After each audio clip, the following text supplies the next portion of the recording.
Good morning, good morning, good morning. Welcome back to my channel. Today, I am coming from John 8, verses 12 through 20, and we're going to pretty much break that down. And we're talking about walking in the light, knowing who you are and who sent you. That is the most important thing on your journey. That's the most important thing in life, because a lot of us came from places that we should not have been, right? So when God sets us free or deliver us, we want to still be stuck on who we were back then, or we'll answer to who people called us back then. You know what I'm saying?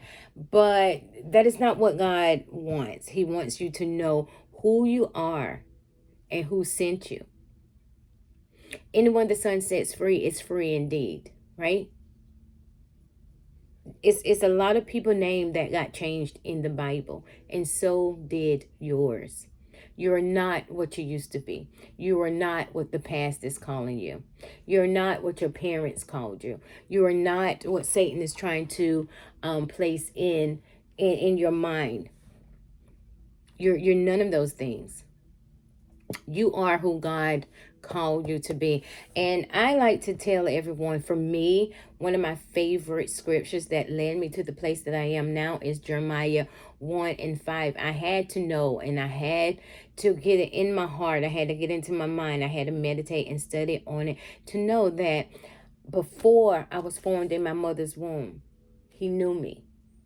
So if he knew me before I was formed in my mother's womb, he knew me after the birth too.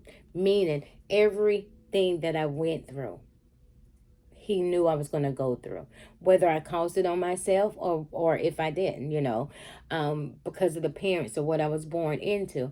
A lot of things we're healing from that we had no control over. But God knew that. So now, as an adult, what am I to do? I am to heal from that thing. I'm no longer whatever my past said I am. And I am to help other people through their situations as well. No, at the time it didn't feel good. No, at the time we didn't know, but now that you're growing and you're getting mature, we have to understand our parents didn't have all the guidance that they needed as well, and some did, but it is what it is. We can no longer hold that over us. It is what it is. Leave it in the past. Leave it in the past. Now you have to know who you are. Now you're worrying about the now, the present. Whenever we think about the past, or we start living in the past, or to head in the future, that steals today. That steals today. It's work to be done on your behalf, but God is here also to help us heal. But he don't just want to heal us. He wants to make us whole. And that's what it's about, making us whole, right? So I am coming from John chapter 8 today, walking in the light, knowing who you are and who sent you. And I am going to be reading 12 through 20. Then the Pharisees told him, you are testifying on your own behalf. Your testimony is not valid. Jesus replied, even if I do testify on my own behalf, my testimony is valid, because I know where I came from and where I am going. But you do not know where I come from or where I am going. And let's stop right there. A lot of people judge people off of their behavior, but you do not know where that person came from, what hell that person lived through, right? So that is why we have to be kind. And that is why we have to show compassion. That is why we have to have empathy. That is why we have to have love, because you don't know. You don't know. You judge according to human standards. I'm reading for the Amplified version. You judge according to human standards just by what you see. I do not judge anyone, but even if I do judge, my judgment is true and my decision is right. For I am not alone in making it, but I and the Father who sent me make the same judgment. Even in your own law, It is written that the testimony of two persons is true, valid, and admissible. Deuteronomy 19 and 15. That's why your footnotes and your reference is important for you to get a deeper understanding. I am one of the two who testifies about myself, and my Father who sent me testifies about me. Now, he is one of the two. Who is the other? It's God. Then the Pharisees said to him, "Where is this father of yours?" Jesus answered, "You know neither me nor my Father. If you knew me, you would know my Father also." Jesus said these things in the treasury as he taught in the temple courtyard, and no one seized him because his time had not yet come. I talk a lot, and my words and everything just be all over the place. Not talk a lot just with people, but I also do other social medias and Bible study, so it just be it'd be a lot. It'd be a lot. Okay. So, the summary of this. In this passage, Jesus makes a bold and powerful declaration. I am the light of the world. I am the light of the world. You got to know who you are. You got to be bold in whatever God is telling you to do. I have to be bold in any and everything he tells me to do too. I have to ask him because my personality is has always been just shy and just in the background. I did not ask for this, this is something God placed on me, and it is what it is. I took on to my calling. Whatever he asked me to do, I'm going to do it. But you have to be bold in whatever God is asking you to do. You have to have tough skin because people will critique. People will challenge you. People will test your credibility. All those things, right? So he is revealing that he is the source of truth, direction, and life. Anyone who follows him will not live in confusion or darkness. Instead, they will walk in clarity and purpose. The Pharisees challenged him immediately.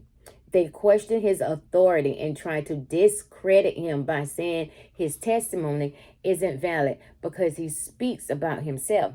So, your testimony is very important, and everybody has something that God has did for them. Like everybody has something that Jesus did for them, right? So whenever you have that, even just to waking you up, but when you have a testimony or you want to witness, you are to spread what it is that God did for you in your life. Testimonies are very important because those that are hearing it may not even know God, but might want to know God just by what you speak in your testimony. I came to God off of curiosity. I was very curious, right? I was very curious. So even never turn away a person that is curious. The Pharisees challenged him immediately, then question his authority, and people will question your authority. People will question if God really sent you. People will question you about any and everything that you do, and they will try to discredit the things that you are saying. But you are to stand in boldness. Yours to stand in boldness. But Jesus responds with confidence, explaining, he knows exactly who he is. He knows where he came from, God, and he knows where he is going. And those things that you and I have to know. Like, I'm in a situation right now, right? No job, this and that and the third. I'm in a situation right now. So I have to know, even in my situation, I have to know who I am in this situation. I didn't place me here. If I would have placed me here, first of all, I wouldn't have placed me here. I would still be working and doing what I do. But God placed me here. So I know who sent me to this place that I am now. And I also know who's going to send me when I'm out in the world doing his work.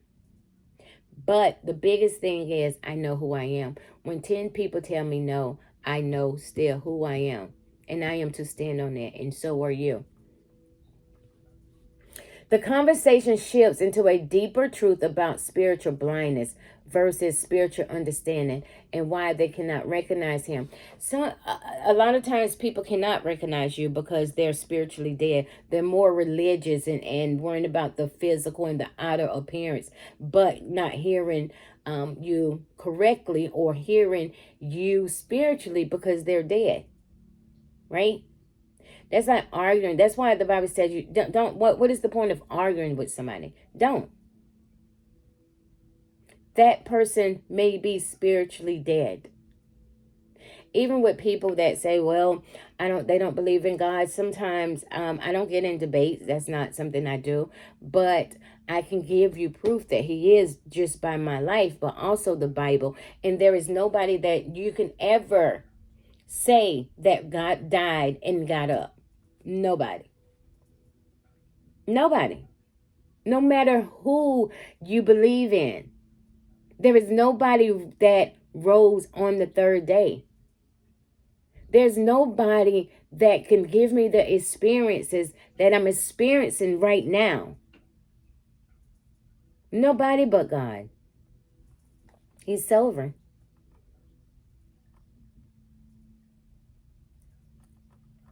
Okay, so we're going to break it down, the focus breakdown of these verses. Okay, verses 13 and 14. What the Pharisees said. They argued, you are testifying about yourself. Your testimony is not valid. And people may look at you and be like, okay, you went through that. I went through that too. Or I went through something worse than that. You know, never minimize somebody else's testimony. Never try to compare or anything, because somebody always had it worse than you. You are still to have compassion. You're still are to be have empathy and relatable. You are to love that person no matter what it is that they been through, right? Never compare. You can share, but never compare. Never downgrade somebody's testimony. Or you may feel like, oh, you ain't been through nothing. Don't downgrade people's story. I don't think nobody really wants to go through hell. I know I didn't. I would like to know what it's like to live a life of having a mother and a father, or just a mother that, you know, you can talk to about anything, drop you off to school, say I love you.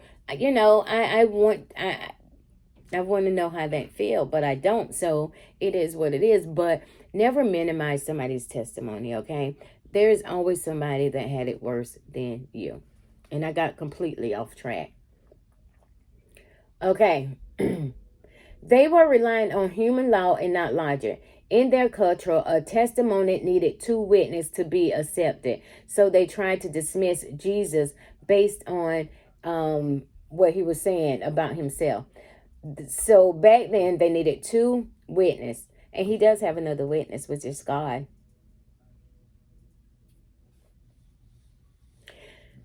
Jesus' response in verse 14 was, even if I testify on my own behalf, my testimony is valid, for I know where I came from and where I am going. I know where I came from and I know where I'm going. For me, I had to sit and I had to meditate on it. I had a trying week last week. So I sat with verse 14 because I also had to play in my head, okay, Jesus sent me here. I know who I am and I know where I'm going. And I know he got my back. He's not going to leave me. So as I sat there and I replayed all these thoughts in my head, I started feeling better. Sometimes you have to encourage yourself.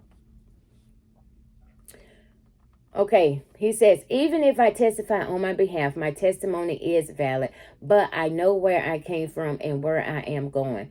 Jesus is saying, my identity is not up for debate. My truth is not dependent on your approval. I am validated by my origin, which is God, and my destiny, God's plan. So you have to know that you don't need approval or validation from people. God approved you. Jesus approved you.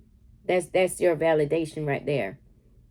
The Pharisees didn't recognize him because they lacked spiritual wisdom. So if you're in a place or at work and you're walking around and you're saying, these people don't know who I am yet, this and that and the third, of course they don't.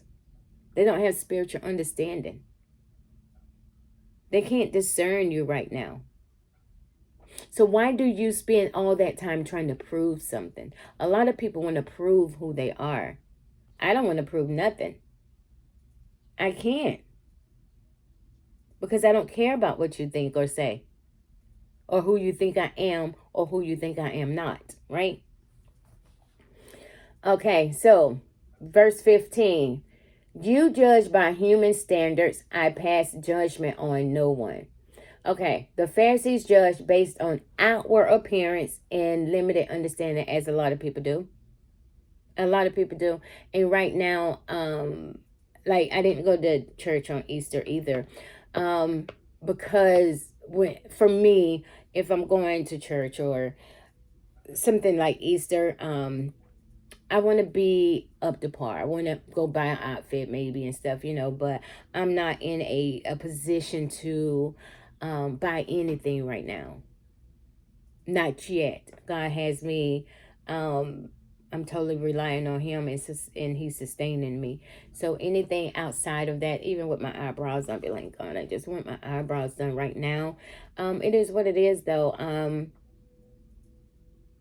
I know that there's a light at the end of the tunnel. Okay. I know that there's a light at the end of the tunnel. So whatever process or transformation that God has you in right now, just show gratitude and be grateful. This too shall pass. You judge by human standards. I pass judgment on no one. The Pharisees judged based on outward appearance and limited understanding. Jesus operated from a higher spiritual perspective. You must be careful not to judge situations or people based only on what you see. Verse 16 says, but if I do judge, my decisions are true, because I am not alone. I stand with the Father who sent me. Jesus is never operating alone. His authority and decisions come from God. When God is guiding you, your decisions carry weight and truth. Even if others don't understand it. If others don't understand it, so be it. So be it. But you have to know that God is guiding you, your decisions. And just because of that, that carry weight itself. Okay, verses 17 and 18. Jesus referenced their law requiring 2 witnesses and says, he is one witness. God the Father is the second witness. Meaning, his identity is confirmed by heaven itself. He is not self-appointed. He is God sent. And you got to be careful about appointing yourself. Okay? You got to be careful about appointing yourself, putting yourself in the position that God did not put you in. God graced you for where he sent you, where he guides and leads you. But a lot of times people want to place themselves in a position when you're not even supposed to be in that position. And even if you're supposed to be in that position, maybe God is saying not yet, right? But we don't want to wait. We don't want to wait. When God confirms in your life, what God confirms in your life does not need human agreement to be real. There is nothing in your life or my life that we actually really need human approval. You're here to please God and do what he say do. Is my life pleasing to you, Father? That is what when you wake up, is my life pleasing to you? Not perfect, pleasing.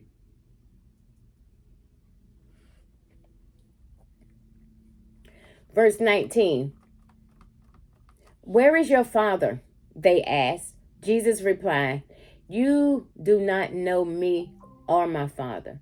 They were spiritually disconnected, and you have some people that are spiritually disconnected that challenge you, that want to argue you down.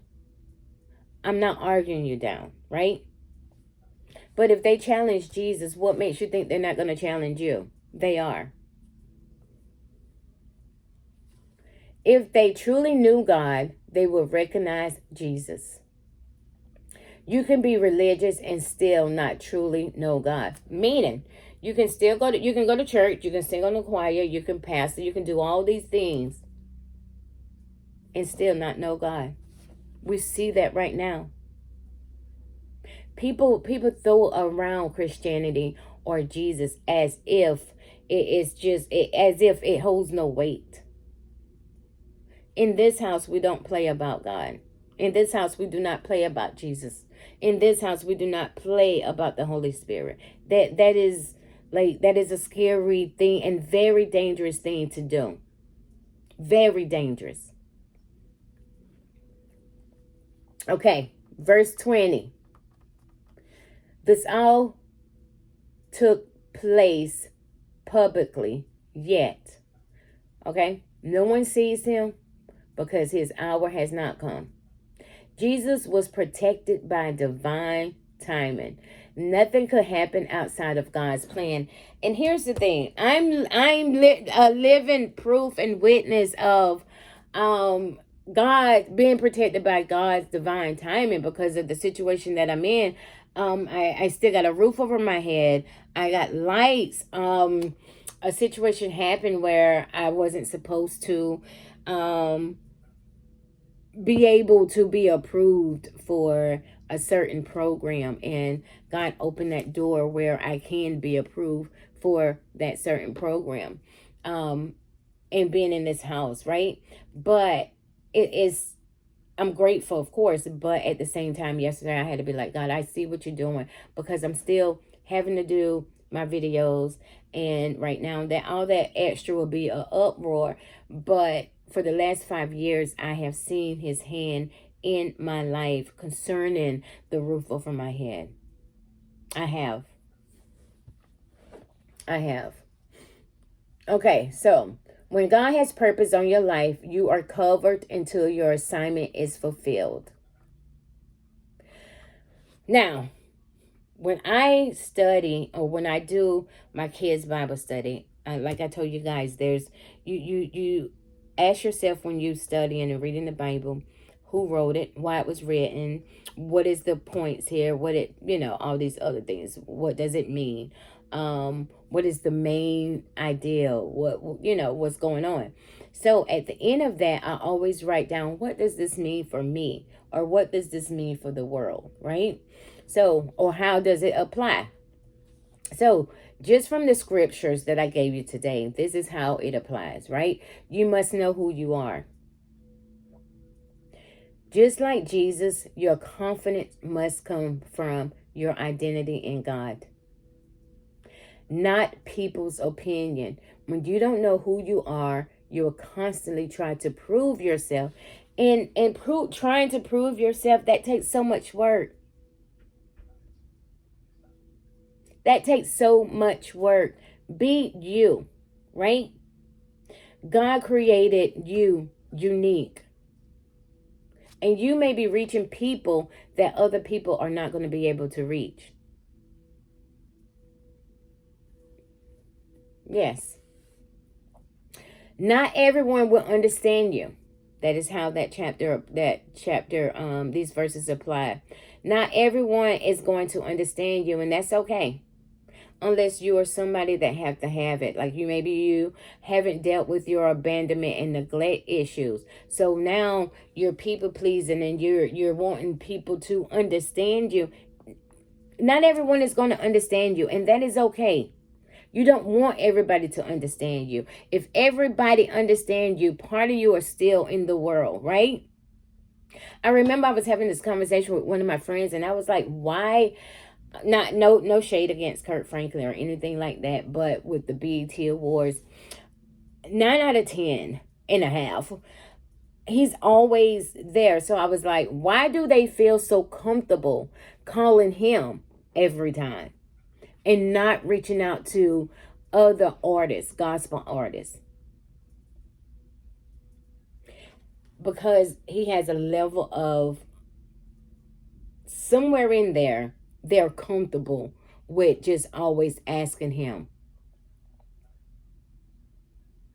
Meaning, not saying he's in the world, but they see an opening, because they don't, like, they will never ask certain singers the go up there, but they always ask him. And like I said, no shade to him, I like him and stuff, but I always wondering, why are they so comfortable with asking him but not asking a lot of other people? Or maybe they do and they, turn it down. So it's levels to it. And if they feel comfortable enough to keep asking him, then there's a whether or not he looks more worldly than godly, that's their judgment. I don't know. But I always wonder that. I don't want everybody to understand me. I do want somebody to be like, I don't know if she would do that because of X, Y, and Z. But yeah, come ask me. And if I deny it, then you'll know the answer. Or if I accept it, then you'll know the answer. But never want anybody to classify me as, okay, yeah, I know she'll do it worldly. No, no. Okay, so not everyone will understand you. People will question you, misjudge you, even try to discredit you. But their lack of understanding doesn't cancel your calling. Their lack of understanding does not cancel your calling. You are still supposed to keep moving forward, right? Okay, stop judging by what you see. And you may be watching this right now, and you're probably the one that's judging. Stop judging by what you see. We often make decisions based on feelings, appearance, or assumptions. God calls us to see deeper. Ask, what is it God is saying about this? Sometimes God placed people in your life to be assignment, and you run them off. I had that incident happen too. I didn't run the person off, but I was about to, like, peace. I don't want to deal with this, until I had to ask God, is this right? Do you want me to cut it off? And he didn't want me to cut it off. So as me and this person grew and grew into a friendship, I'm noticing that person also adopting Christ. Adopting Christ. So it's just a give and take. For me, I had no problem with cutting people off. And he had to teach me not to cut people off so easily. I learned to put people where they fit in my life, if they fit. You're not walking alone. If God sends you, he stands with you. His authority backs you. Even when it feels lonely, you are never unsupported. No matter how you feel in your lonely stage, God is still there. I go through or went through a period of, I feel lonely. And sometimes now I go through that, but I grew enough now to know, oh, well, God here, that's just a feeling, I'm lonely. Get over it. Get over it. Trust God's timing. Jesus wasn't touched because it wasn't his time. So if you don't have a job just yet, but you are praying, you are having your intimacy time with God, you're talking to him, you're reading the word, and you know that God has placed you in the situation that you are in, like me, trust his timing. He's going to move us. Trust his timing.